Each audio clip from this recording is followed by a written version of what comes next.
Hi guys, how's it going? I'm just going to show you this knife, the Damascus random pattern knife I've just finished with the oak burl. And I've just finished it off, literally about to post it off to the client today. Brown leather sheath with stitching. It's got an attached fire steel. I'll come in a bit on this. So there's the sheath, brown veg tan leather, 4mm. My new logo stamped on the sheath as well. It has a fire steel in the same material as the handle, which is like an English oak burl. It's got a belt dangler on this one as well. And the knife, nice snug fit inside there.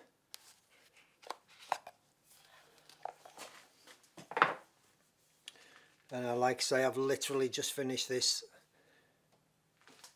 The oak burl is just beautiful when it's been finished and when it's been oiled.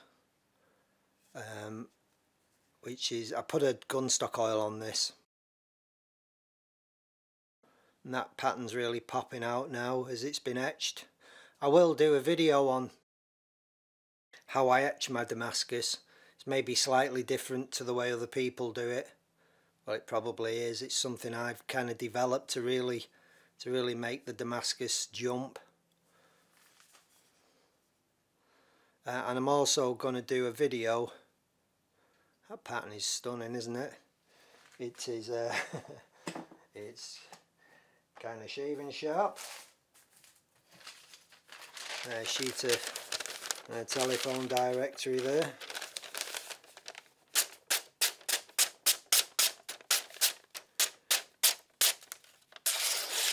It's got a distal taper on the blade, and a tapered tang. Hope this thing's in focus. Nice shape to the handle there with a nice swell. It really, you know, it's a lovely knife. The blade's just a tad over 4 inches, I think. Yeah, the blade's 4 1/4. Which is what the guy wanted, and it really does fit lovely in your hand. So what I am going to do, I'm going to do also another video on, you see the finish on the oak burl. That's kind of how this oak burl starts before it's been applied to the knife handle and finished. And it has this really gnarly face on it with all the little pits and crevices where the timbers has dried, and then all these little gaps appear due to the shrinkage of the burl. This has been resin impregnated in a vacuum chamber as well, so it's pretty hard stuff now, as well as, you know, being an oak. And burls are kind of really tough due to the way the grain grows, you know, the way the grain twists and turns. But I'm just going to show you on another video. I might do it as soon as I get another oak burl on a knife handle. I will do that video. I'll show you how I get the finish like that, and just how I fill all them little cracks and crevices in, and get the timber to really jump out. It just looks beautiful, that.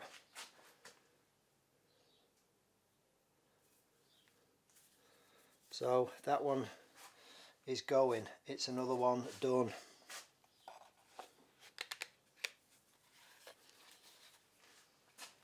I'm sure the guy will like that. Another thing I'm about to do just a very quick video on is this. A guy I know has done a 3D printed logo for me to stamp my leather. And he was curious as well as I was curious to see just how much abuse this thing could take, you know, before it either crumpled or broke apart. Well, we were talking about it, and he does have some really tough ABS plastic that he can print these out of, and this one is a slightly less tough plastic, but it is more flexible. So he's going to do me one in the ABS plastic as well, and I'm going to try that. But I said, whether I'm right or wrong, that maybe it's better as a more flexible plastic so that it will actually deform and not break, whereas hard isn't always good, is it? You know, a brittle plastic could actually snap or break. So anyway, that's the impression it makes on the leather. Really nice impression. And the guy, I may as well just do this. Literally all I've done on this, I've just cased the leather, I've just wet the leather, I've put the stamp onto it, like so. It'll reseat. Yeah, I just placed the stamp onto it. I put it in the vise and just pressed it for probably 30 seconds, peeled it out, and that's what you come out with. So the guy's name is Phil, and he said, because he's always looking for new little things to do and things to get into. He's really into his 3D printing and the modelling he does. So he said, I said, you know, there's probably guys who'd like, you know, the chance to get one of these to stamp on the leather. And he said, yeah, he says, if they want to contact me, I will do them a stamp. So what I'll do, guys, I'll put his email address in the description box below.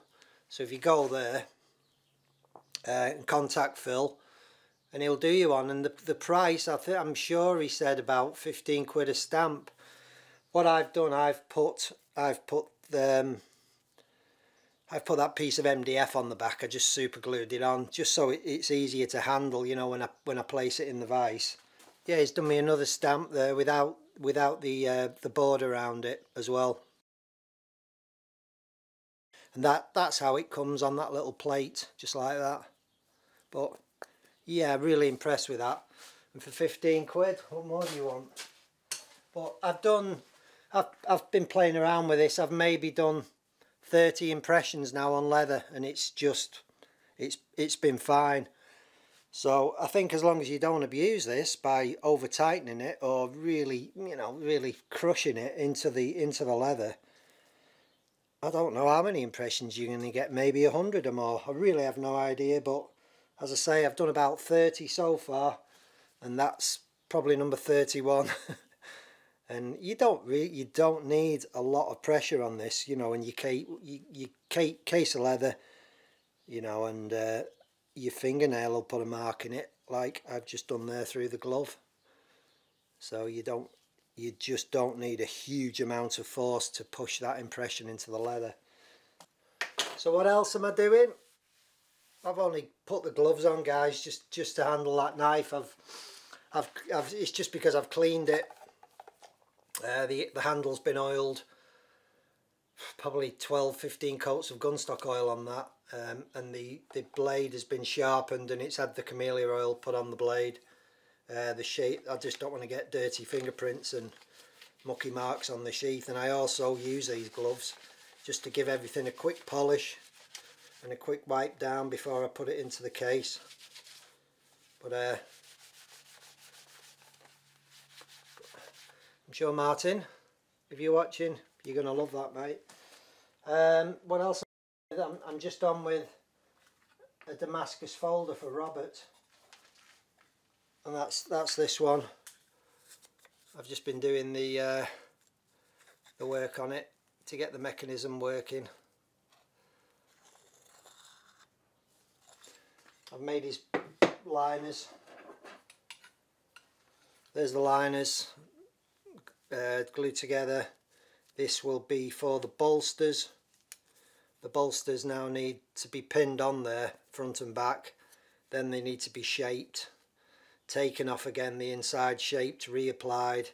Then that knife is ready, the blade's ready for etching, and it's ready for assembly. And the pattern on this blade, identical to the pattern on this one I did.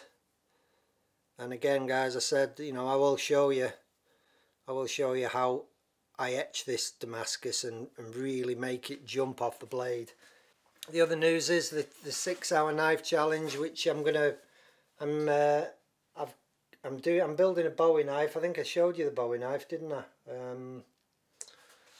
Yeah, I did. It's all taped up, so I can't show it you now anyway. But as soon as I finish my Bowie knife, and as soon as I get this folder finished, I'm gonna do the 6-hour knife challenge, and I'll put a clip in here now of a rocket stove that a guy brought to me, which was just, anyway, I'll just put a clip in here now. So a guy contacted me a couple of weeks ago, maybe a month ago now, about this rocket stove of his which he had bought. The guy runs an animal shelter, and he bought this to heat his shelter, and I've been having email debates with him as to how and why he couldn't get this thing burning. And as soon as I saw it, I just thought, that thing will never ever ever burn. And the reason is,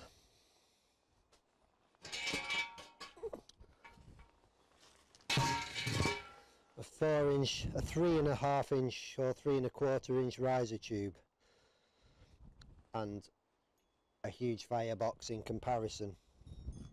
And when I saw that, I thought, I just very much doubt that this will ever burn clean.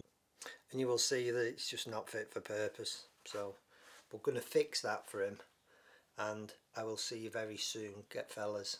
Thanks for watching, thanks for subscribing, and see you soon.